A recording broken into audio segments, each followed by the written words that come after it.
Hello student. We have completed our question number 1 and 2. So here the third question and fourth question. ठीक है. In third question we have given you have to show that triangle A and B congruent to triangle A and Q. ठीक है. Question को ध्यान से समझिएगा. ठीक है. In the following proof supply region. हमें यहाँ पे रीजन को सप्लाई करना है. ठीक है. यहाँ पे PM इक्वल टू QMY. ठीक है. Y they are equal angle P M A Q M A, ये जो बीच में लिखा है ना इसका मतलब क्या है कि एंगल है. ठीक है.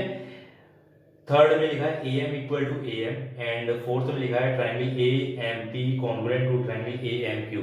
तो वाई दे आर इक्वल. हमें इसको रीजन को सप्लाई करना है. सबसे पहले हम फिगर देखते हैं इसकी. ये फिगर दी हुई है हमें. ठीक है. इसमें लिखा है A P M A Q M, ये दो ट्राइंगल हमें दिए हुए हैं और हमें ये बताना है कि ये कॉन्ग्रुएंट है, लेकिन रीजन क्या है, वाई दे आर कॉन्ग्रुएंट. जब भी हम कॉन्ग्रुएंसी को प्रूफ करेंगे तो हमारे पास तीन एलिमेंट होने चाहिए. वी शुड हैव तीन element, three element. Okay. First, second, third. क्योंकि जो हमारे पास क्राइटेरियाज होते हैं उन सभी में तीन तीन एलिमेंट आते हैं. Whether it will be SAS, SSS, RHS और ASA. ये चार क्राइटेरिया होते हैं और इन सभी में तीन तीन एलिमेंट होते हैं. ठीक है. Whether it will be of side और एंगल. तो ऐसे ही यहाँ पे तीन क्राइटेरिया है, 1 2 3. जब भी हम किसी ट्राइंगल के कॉन्ग्रुएंट को प्रूफ करते हैं, ठीक है, कि ये ट्राइंगल कॉन्ग्रुएंट होंगे, तो उसमें तीन क्राइटेरिया होने चाहिए. तो हमारे पास तीन क्राइटेरिया दे रखे हैं. ठीक है. कि चौथा क्या हो जाएगा कि दे आर कॉन्ग्रुएंट. लेकिन ये तीन क्राइटेरिया हमें इसमें फिगर में रिकॉग्नाइज करने पड़ेंगे कि वो एक्चुअल में फिगर में कहाँ दे रखे हैं. हमें तीन क्राइटेरिया हर हालत में चाहिए ही चाहिए to prove the congruency of the triangles. Okay. So इसमें कुछ मार्क होंगे, कुछ नहीं होंगे, तो वो हमें रिकॉग्नाइज करना है कि वो क्या हो सकता है. तो जैसे कि हमें ट्राइंगल दे रखा है APM AQM, यानी कि दो ट्राइंगल है. अब इन्हें हमें दोनों में कंपेयर करना है. देखिए जो पहली साइड है वो दी हुई है यहाँ पे PM और QM. यहाँ पे भी लिखा है PM QM. तो ये क्यों है? क्योंकि ये फिगर में ऑलरेडी गिवन है. देखिए जो साइन लगा हुआ है, ये जो साइन है, ठीक है, इसका मतलब क्या है कि ये इक्वल है. इक्वल है और ये हमें बुक में पहले से ही दे रखा है. तो जो हमारा यहाँ पे रीजन आएगा ये आ जाएगा गिवन. ये गिवन आ जाएगा. ठीक है. ऐसे ही देखिएगा कि PMAQMA. देखिए PMA यानी ये वाला हो गया एंगल. QMA तो ये हो गया QMA. अब ये भी गिवन है. ये जो मार्किंग करी हुई है ये ऑलरेडी बुक में करी हुई, तो ये भी गिवन है. ये भी गिवन हो जाएगा. ठीक है. उसके बाद देखिए अब यहाँ पे थर्ड मार्किंग नहीं करी हुई है. थर्ड मार्किंग जो हमने लिखा ना AM equal to AM, third marking नहीं है. थर्ड मार्किंग दोनों में कॉमन है. मतलब AM जो साइड आ रही है वो इस वाले ट्राइंगल में भी आ रही है और इस वाले ट्राइंगल में भी आ रही है. ठीक है. तो ये कॉमन हो गई. इसे हम लिखेंगे कॉमन. मतलब ये जो दोनों में आ रही होती है वो कॉमन. जैसे कि कोई मान लिया रूम है, ठीक है, इस तरह से कोई रूम अटैच है, तो ये जो वॉल है ये कॉमन वॉल कहलाती है. कॉमन ये इस वाले रूम की भी है, उस वाले रूम की भी है. ठीक है. तो यहाँ पे क्या लिखेंगे हम इसमें? कॉमन. ये हो जाएगा कॉमन. उसके बाद हमारे पास तीनों के रीजन आ गए. ठीक है. अब रीजन में यहाँ पे क्राइटेरिया क्या लिखेंगे? देखिए पहला क्या है S, दूसरा क्या है A, तीसरा क्या है S. तो हमारे पास क्राइटेरिया कौन सा हो गया? SAS. तो बाई SAS. सिंपल. ये इसका आंसर हो गया. ठीक है. अगर हमें किसी ट्राइंगल को मैं दोबारा रिवाइज कर रहा हूँ, ठीक है, ताकि आपका रिवीजन हो जाए, इस वीडियो को बार बार देखिए so that you can revise all the questions. हमें किसी भी ट्राइंगल की कॉन्ग्रुएंसी को प्रूफ करने के लिए हमारे पास तीन क्राइटेरिया होने चाहिए. ठीक है. तो दो क्राइटेरिया तो इसमें गिवन थे, ये साइड इस साइड की इक्वल है, ये एंगल इस एंगल के. लेकिन थर्ड जो है AM AM, ये हमें रिकॉग्नाइज करनी पड़ेगी. ठीक है. मतलब हो सकता है कि तीनों गिवन हो, या तो हो सकता है कि दो गिवन हो, एक नहीं हो, तो एक आपको रिकॉग्नाइज करनी पड़ेगी. हो सकता है कि वो कॉमन हो, जैसे इसमें कॉमन थी. AM जो है वो इस वाले ट्राइंगल में भी है और उसमें भी. तो यहाँ पे AM equal to AM common हो गया. ठीक है.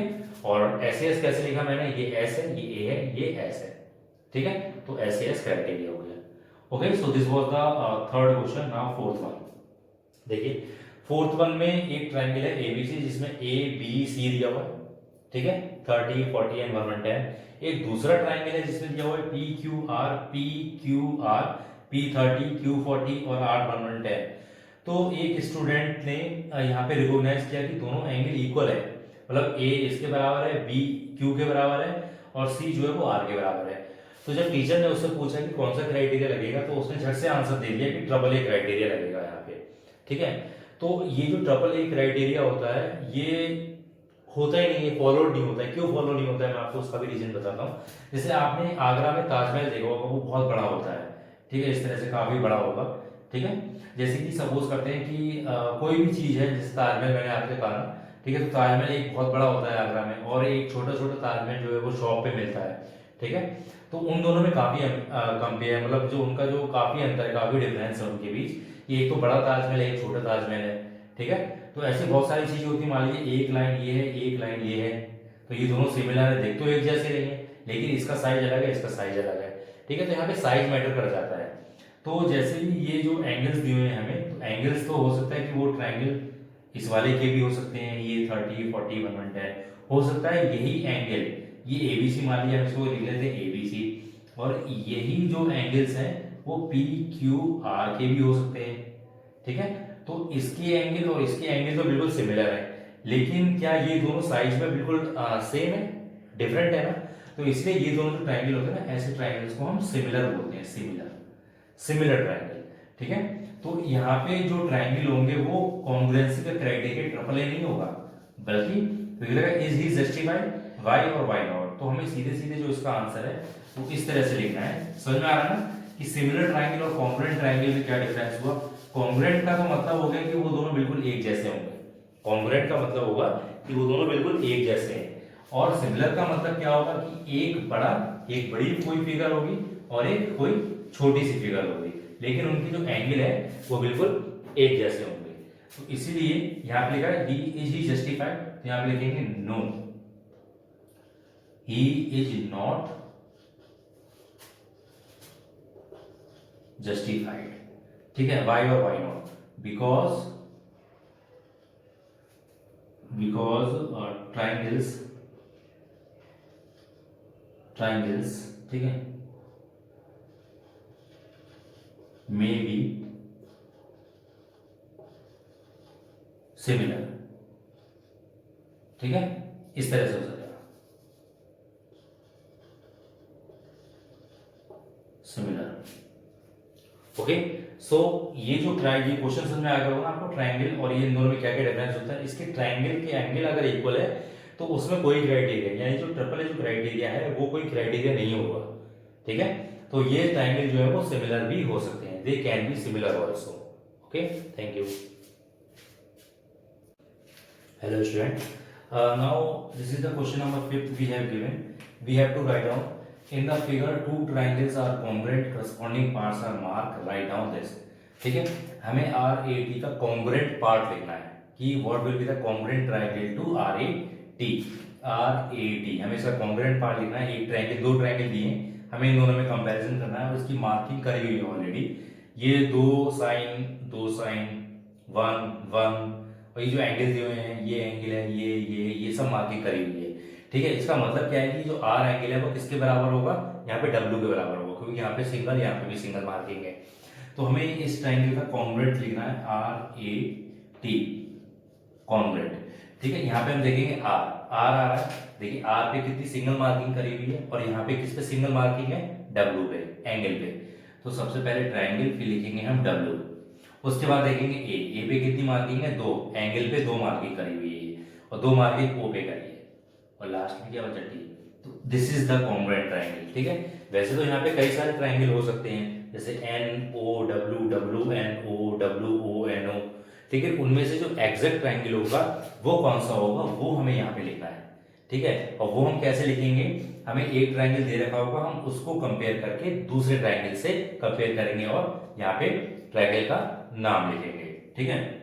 ऐसे क्वेश्चन नंबर 6 भी है, हमें इसका करस्पॉन्डिंग पार्ट लिखना है। जैसे ट्रायंगल दे रखा है BCA, ठीक है, और दूसरा ट्रायंगल देखिए, एक ट्रायंगल है BCA, ठीक है, यहाँ पे C ये वाला पार्ट आया है, तो यहाँ पे वो दूसरा ट्रायंगल कौन सा होगा, BTA, अंडरस्टैंडिंग ना, BTA होगा। देखिए कंपेयर कर लेंगे, कैसे कंपेयर करेंगे, यहाँ पे देखिए ये B लिखा है B, ठीक है। तो B पे देखिए इस वाले ट्रायंगल में, यहाँ पे देखिए, यहाँ पे 2 लाइनें बन रही हैं एंगल पे, और यहाँ पे भी 2 लाइनें बन रही हैं। तो ये तो जब हम इसको लिखेंगे तो ट्रायंगल आ जाएगा B, ठीक है, ये आ जाएगा B। फिर उसके बाद देखिए C, ये C पे कोई भी मार्क नहीं है, और यहाँ पे कहा हमारा T पे कोई मार्क नहीं है, तो ये आ जाएगा T। अब A पे देखिए, यहाँ पे A पे 90 है, तो ये भी 90 होगा, ठीक है। तो ये आ जाएगा ए।